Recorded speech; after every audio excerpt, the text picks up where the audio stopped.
There's a new Nike Phantom in town. If you didn't know, it's the Nike Phantom GX, and it takes over from the Nike Phantom GT2. But last time Nike updated the Phantom range, it was from the GT1 to the GT2, and there weren't that many changes made, to be honest. So the question is whether the GX is basically just a fancy name for a Nike Phantom GT3. Well, it's not, it's a different boot. But today I'm gonna tell you how these two boots are somewhat similar, but also wildly different, and hopefully help you decide which one of these two to buy. In the link to Unisport right up there. Let's do it! So the GX takes over from the GT2 as the face of the Phantom line, which, as you may know by now, is made for creativity and control and agility. Now the GT2 was, by and large, basically the same as the GT1. But for the GX, Nike changed more or less everything other than the Phantom name. If we start, first things first, with the upper. Nike have gone from a full Flyknit upper on the GT2 to a mix of having a Flyknit tongue, midfoot and heel, to also having this new grip knit piece on the front and the midfoot of the boot. And basically, grip knit consists of two types of yarn. You have the pink yarn here, which is an individually coated yarn, makes it very sticky. And then the other type of yarn, the purple ones, are these uncoated high tenacity yarns to give you the perfect balance, the perfect mix of grip and structure. And basically this package is super soft, very pliable, extremely malleable in your hand.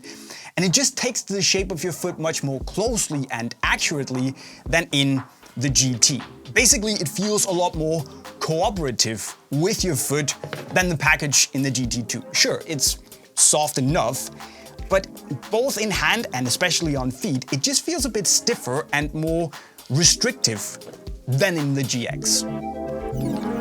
And especially when you have the boots on feet, you feel a very clear difference. Now in the GT2s, your feet could feel a bit crammed in at times because the upper was tight, snug, but also that little bit stiff. Whereas in the GX, you get a much more free sensation that it follows the shape of your feet very closely, but there's a bit more wiggle room for your toes. Except for the area around the big toe, for me at least, where the boot is just a little bit tighter. But because the upper is that much more soft and pliable, it never felt restrictive or uncomfortable in any way. So that's good.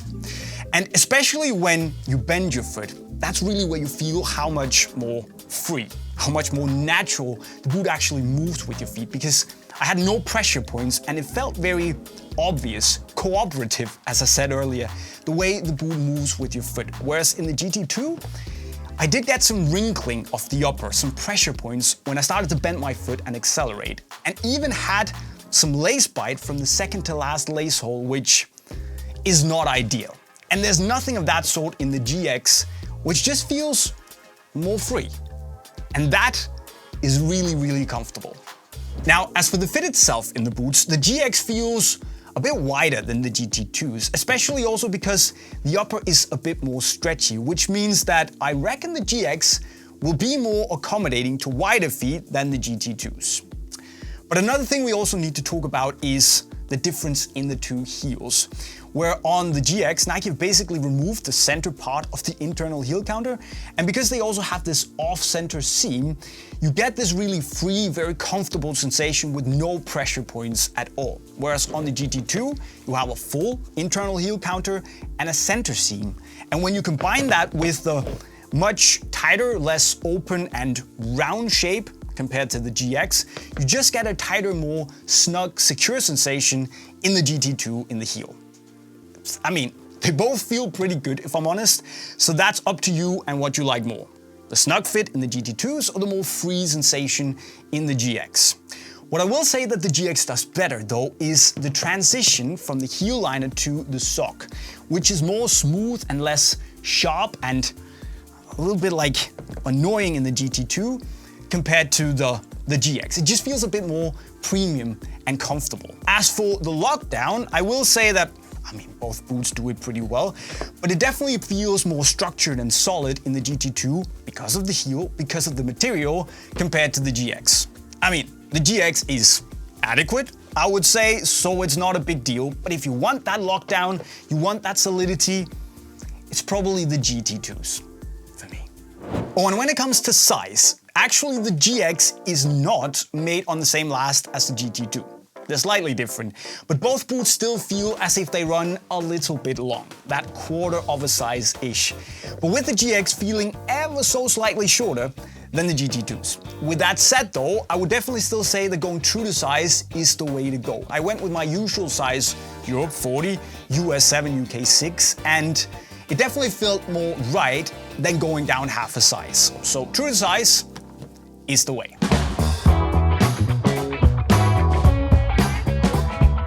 Now, as for the touch, both the GT2 and the GX focus on texture and grip and that sensation of control. But still, they are quite different, with the GX just transforming the game a bit. Now, if we go back to the GT1, it had this generative texture with all these little pills placed in different directions to give you different zones, or sense of zones at least, on the ball. Generative texture, GT, hence the name. Now, on the GT2s, you also had GT, but it was more of a generic texture all over the upper. It's the same texture all over, but still GT, I guess. Now, with the GX, does that also stand for something? Grippy texture? Or might be a reference back in time to the Nike Air GX from 1996, but I don't really know, to be honest. But what's important here is the touch, that sense of control, where the GX simply feels like it's a step up. It has this slightly more sticky and wax-like sensation to the grip than the GT2s, and simply feels more direct and obvious in the connection with the ball.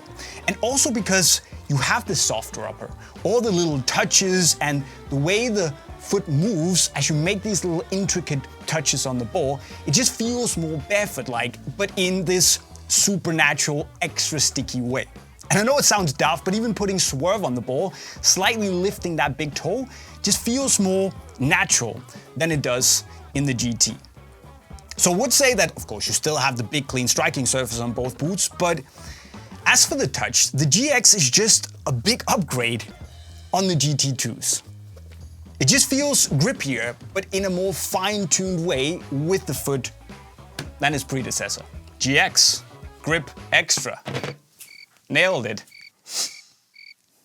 Wow. Now, as for the outsoles, you guessed it, a lot has changed here as well, because on the GT2 you have this relatively flexible forefoot but a stiffer midfoot to give you the sensation of agility when you push off, but with a more solid and responsive base. Whereas on the GX, Nike have just gone, full flex, to give you that freedom, that feeling of not having any restrictions when you want to bend your foot and twist and turn, change direction very sharply on the spot. But that also, however, means that while it is really free and very, very comfortable, it also feels a little less powerful and responsive compared to the sole plate on the GT2. So that's a trade-off. Depends on what you want, which one is better.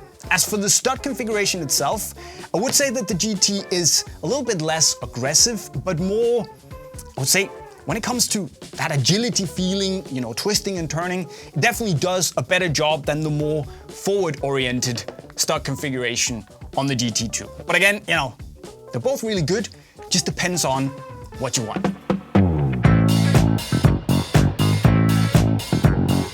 So, the conclusion of this comparison to me is that, apart from the outsoles, which they really come down to personal preference, the GX is just a much better football boot in basically every sense of the word.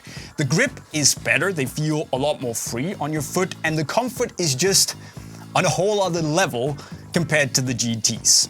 And a little tip is that if you want a more snug fit around the heel, the high-cut DF version with the sock is a brilliant option for that.